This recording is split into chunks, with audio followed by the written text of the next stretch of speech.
കരൂർ അപകടത്തിന് മുൻപ് ടി.വി.കെ അധ്യക്ഷൻ വിജയ്ക്ക് നേരെ ചെരുപ്പെറിയുന്ന ആളുടെ ദൃശ്യങ്ങൾ 24-ന് ലഭിച്ചു. വിജയ്ക്ക് പിന്നിൽ നിന്നാണ് ഇയാൾ ചെരുപ്പെറിയുന്നത്. പരിപാടിയിൽ ആസൂത്രിതമായി ചെരുപ്പേറുണ്ടായി എന്നാണ് ടി.വി.കെയുടെ പരാതി. ദൃശ്യങ്ങൾ കാണാം.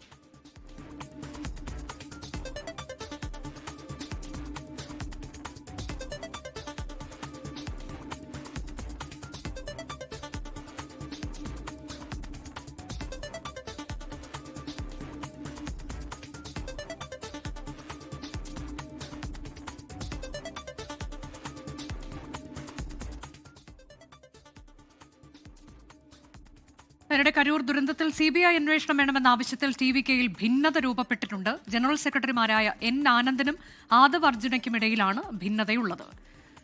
മുഹമ്മദ് റഹീസാണ് ഇന്നത്തെ സംഭവവികാസങ്ങളുടെ വിശദാംശങ്ങളുമായി ചേരുന്നത്. മുഹമ്മദ് റഹീസ്, ഇതിലിപ്പോൾ ഈ ദൃശ്യങ്ങളിൽ നിന്ന് നമുക്ക് തുടങ്ങാം. അദ്ദേഹത്തിന്റെ പിന്നിൽ നിന്നാണ് ചെരുപ്പ് വരുന്നത്. ചെരുപ്പ് അദ്ദേഹത്തിന്റെ തൊട്ടടുത്തുകൂടെ കടന്നു പോകുന്നത് കാണുന്നുണ്ട്. കല്ലെറും ഒക്കെ ഉണ്ടായിട്ടുണ്ട് എന്ന ആരോപണം നേരത്തെ തന്നെ ഉന്നയിച്ചതാണ് ടി.വി.കെ. അപ്പോൾ ഈ ദൃശ്യങ്ങൾ കൂടി വരുമ്പോൾ ഇത് ആസൂത്രിതമായി ചില കാര്യങ്ങൾ അവിടെ ചെയ്തിട്ടുണ്ട് എന്ന ആരോപണത്തെ ബലപ്പെടുത്താൻ പറ്റുന്നതാണോ, അതിനുതകുന്നതാണോ ഈ ദൃശ്യങ്ങൾ? ഒപ്പം തന്നെ ഇതിൽ ആഭ്യന്തര മന്ത്രാലയം ചില വിശദീകരണം CRPF-നോട് ചോദിച്ചിട്ടുണ്ട്. സുരക്ഷാ വീഴ്ചയുണ്ടായിട്ടുണ്ടോ, എങ്ങനെയാണ് ചെരുപ്പേറ് സംഭവിച്ചത് എന്നതിൽ. അപ്പോൾ അത്തരം കാര്യങ്ങളിൽ ഈ ദൃശ്യങ്ങൾ, ഇന്ന് പുറത്തു വന്ന ദൃശ്യങ്ങൾ എത്രത്തോളം പ്രധാനപ്പെട്ടതാണ്?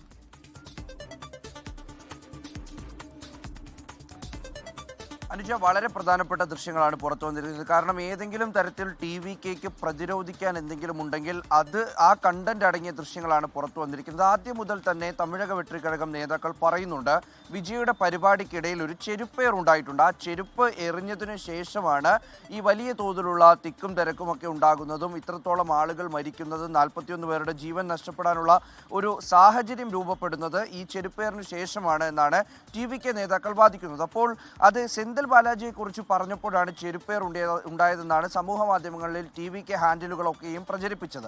എന്നാൽ ഇന്നലെ സെന്തിൽ ബാലാജി തന്നെക്കുറിച്ച് സംസാരിച്ചപ്പോഴല്ല ഇത്തരത്തിൽ ചെരുപ്പേർ ഉണ്ടായത്. അത് ആ ദൃശ്യങ്ങൾ വേറൊരു സമയത്തേതാണെന്നാണ് പറയുന്നത്. എന്തായാലും ഇപ്പോൾ ഈ ചെരുപ്പെറിയുന്ന ആളുടെ ദൃശ്യമടക്കം പുറത്തു വന്ന സാഹചര്യത്തിൽ പോലീസിന് എന്തായാലും ഈ ചെരുപ്പെറിഞ്ഞത് ആരാണ് എന്ന് കണ്ടെത്തേണ്ടി വരും. ആ ചെരുപ്പെറിഞ്ഞത് DMK നേതാവോ അല്ലെങ്കിൽ ഈ പറയുന്ന തരത്തിൽ ടി.വി.കെ ആരോപിക്കുന്ന തരത്തിൽ സെന്തിൽ ബാലാജിയുടെ അനുയായിയോ അല്ലെങ്കിൽ സെന്തിൽ ബാലാജി ഏൽപ്പിച്ചയാളോ അങ്ങനെ ആരെങ്കിലും ആണ് എന്നുണ്ടെങ്കിൽ അത് ഈ സംഭവവുമായി ബന്ധപ്പെട്ടുള്ള ഏറ്റവും പ്രധാനപ്പെട്ട ഒന്നായി മാറും. ഇതൊരു വലിയ തെളിവായി മാറും. അപ്പോൾ ഇത്രയും ദിവസം ഈ ചെരുപ്പേർ ഉണ്ടായതുമായി ബന്ധപ്പെട്ട് പോലീസിന് ഇതാരെയാണ് എന്ന് കണ്ടെത്താൻ കഴിഞ്ഞിട്ടില്ല. പക്ഷേ ഇപ്പോൾ ആ ദൃശ്യങ്ങൾ പുറത്തു വന്ന സാഹചര്യത്തിൽ ഇതാരെയാണ് എന്ന് കണ്ടെത്താൻ കഴിയും. അതിന് വലിയ പ്രാധാന്യമുണ്ട്. അത് ആ തരത്തിൽ തന്നെയാണ് ഇപ്പോൾ അന്വേഷണം പുരോഗമിക്കുന്നതെന്നാണ് പോലീസും പറയുന്നത്.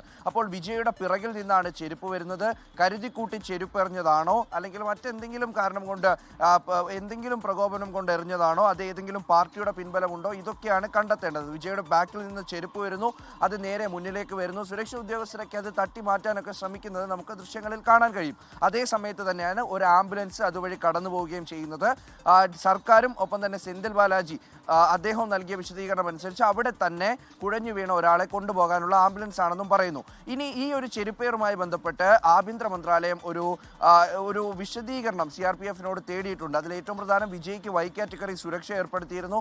അതിന് പിന്നാലെയാണ് അദ്ദേഹം ഈ ഒരു യാത്രയുമൊക്കെ ആയിട്ട് മുന്നോട്ട് പോകുന്നു എന്ന് തീരുമാനിച്ചത്. ഫെബ്രുവരിയിൽ തന്നെ അങ്ങനെ സുരക്ഷ ഏർപ്പെടുത്തി. വിജയ് പോകുന്നിടത്തെല്ലാം അത്തരത്തിലൊരു സുരക്ഷയിലാണ് വിജയ് പോയിക്കൊണ്ടിരുന്നത്. അതിനൊക്കെ കൃത്യമായ ഒരു ഓർഡറും കാര്യങ്ങളും ഒക്കെ വരുത്തണം എന്നുള്ളത് നേരത്തെ തന്നെ തീരുമാനിച്ചിരുന്നതാണ്. ആസൂത്രിതമായി ചെരുപ്പേർ ഉണ്ടായി എന്ന ടി.വി.കെയുടെ ആരോപണം അതുകൂടി വരുമ്പോഴാണ് ഈ ദൃശ്യങ്ങൾ പുറത്തു വന്നത്. അപ്പോൾ CRPF-ന് ഇതിൽ വീഴ്ച വന്നിട്ടുണ്ടോ എന്നതാണ് കേന്ദ്ര ആഭ്യന്തര മന്ത്രാലയം വിശദീകരണമായി തേടിയിരിക്കുന്നത്. ലോകത്തെവിടെയായാലും ഏത് സമയത്തും 24 വാർത്തകളും ഓഗ്മെന്റഡ് റിയാലിറ്റി പാക്കേജുകളും എക്സ്പ്ലെയിനറുകളും വിശദമായി കാണാൻ ഞങ്ങളുടെ YouTube ചാനൽ നിങ്ങൾക്ക് സബ്സ്ക്രൈബ് ചെയ്യാം.